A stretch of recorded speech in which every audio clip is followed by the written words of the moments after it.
Are you struggling to find your reason why? Do you feel like every day is the same old, same old? Do you feel like something is missing to stick around? I will be sharing with you a very difficult season in my life and the steps I took to get unstuck.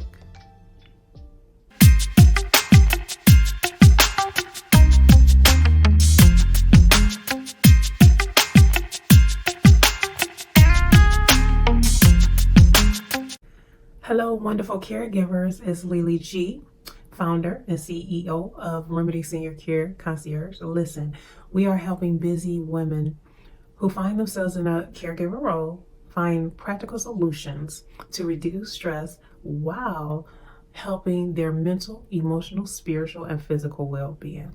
I'm a wife, a mother, a professional caregiver, and today's episode is Finding Your Reason Why. So this is a picture of me and my mother, and 10 years ago on this very day, my mother passed away. It was the most devastating days of my life. The day started off like any other day. I woke up and I was actually excited about the day because I had plans with some former co-workers after work, and I was feeling good, had a good prayer time with the Lord. I mean, the kind where you just praising, you're thinking, you got tears rolling, but it's tears of joy. And now I know it was for that day to prepare me. So I proceeded to prepare to leave and received a phone call from my mother's neighbor, and he said that my mother had collapsed while trying to get on the bus. She often volunteered throughout the week. She volunteered at a school and at a local hospital, and so she would take the paratransit bus to her location of volunteer. And so he said that she collapsed and EMS was called and they were doing CPR, and that's all he knew. That they probably took her to the closest hospital in the area. So needless to say, my world was shooketh. I called my brother and, told him what happened, and we headed straight to the hospital. And all this time when I was driving, I said, Lord, please, not today. Not today, Lord. I don't think I'm strong enough today, Lord, not today.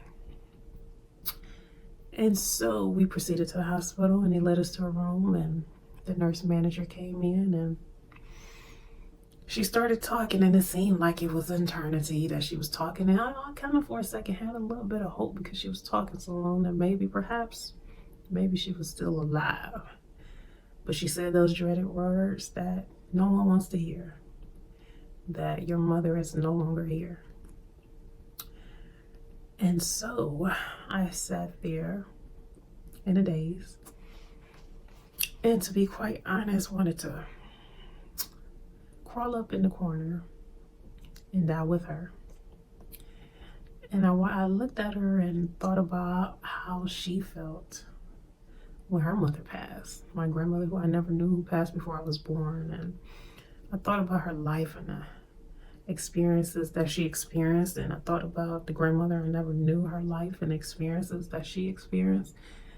And I even thought about my great grandmother and her experiences, her dreams and her goals for her child and everything. And I just thought, Lord, how can I go on from this? And so later that day, I remember just looking down, and I looked up and it was a mirror. I was in the bathroom, and it scared me for a moment because I saw her in me. And I never thought I looked like my mother. My mother was beautiful, but I never thought I looked like her, but I could see her so very clear. And on that day, I felt grown up. I was 37, but I felt like I was grown up now because my mother was no longer there. And so I did like any other woman or person would do. I kept it moving. Or so I thought. And so I Days became months, months turned into years, and a few years later, I did what I did. I was a mother. I had two teenagers at home and a child that was in college and a husband and a job, and I just went about life. And then one day, a close friend, we had a couple friends, we went on a trip and we had a good time. And afterwards, she said, something, I can't put my finger on it, but something was different about you. And she was concerned. And I thought I was going on as I always do, always. But then I had to take a look at myself, and I realized I was broken. I was numb inside. That nothing excited me, nothing thrilled me. I was just existing. And I had to come to that realization because I was in it so long, it had become normal to me. And so I had to make a change. I had to make a change. And so what did I do? I got out of my comfort zone. And so I got a new job. Now, when my mother passed, simple stuff would send me into a panic attack. I would just think about how could I ever experience major life decisions and things without my mother. And one of them was getting a new job. And so where I worked was comfortable. I had enough flexibility and autonomy, and I enjoyed the people I worked with, but I knew I wasn't growing. I wasn't growing as a nurse, and I wanted to do something different. But just the thoughts of going somewhere else would send me into a panic. I didn't have my mother to talk to about it, to go over the pros and the cons and this, that, and the other. And so I had to get over that. And I got a new job, a job that challenged me, a job that made me get out of my comfort zone. I've never been much of a talker. I like quiet. I like to be quiet. Me doing this YouTube is something different. But I had to get out of my comfort zone. And this job, most of the day I was talking. I had to talk to people on the phone. And I remember just the onboarding of this job, I had to do an orientation in Dayton. So I had to drive to Dayton all by myself. I had to drive to Dayton and stay in a hotel like for some days, drive back to Cleveland, and then do it all over again. It was a 2-week process. And my mother, I wanted to call her each and every day about this whole experience. But that's one thing that I did. Another thing that I did was a friend introduced me to eBay. And when I tell you this started my entrepreneurial bug, I went to the thrift store and purchased some items, but I purchased this one pie dish and for maybe $3. And when I tell you, when I got a cha-ching and somebody bought it for like $24, I was yes, this is it. And so I was providing a service to other people, and it felt good. And another major life experience that really turned it all around was the birth of this little guy, my grandson. And I remember on Christmas Day, 2018, I'll never forget it. It was an ordinary Christmas, but this picture right here, I was holding him and sitting on the floor, and something in my spirit was like, you're okay. This is what it's about. This is what it's about. And I knew from that day forward that I had to change and I needed to change. And so what I did some some hard stuff. I looked at myself, looked at what I was doing, and had to make some changes. 5 strategies on finding your reason why. The first one is journaling. I never was big on journaling before my mother passed. I would do it here and there, but not really. But I found that really journaling my feelings and what I was thinking. And y'all, when I tell you some of these pages are crinkled because I was crying as I was writing. But I felt so much better afterwards. So journaling your feelings, your thoughts, being truthful and honest with those thoughts in those journals, really, really was helpful. So, number 1, journaling. Number 2, identify what is truly important to you, your values. I realized for me, what truly was important to me was family. And I hadn't always showed that it was important to me. I was grinding. I was going to school, being busy, doing this, doing that. And but losing my mother really made me really sit down and think about those things that I truly value, and that was my family. So figure out what it is that is truly important to you. Number 3, seek inspiration.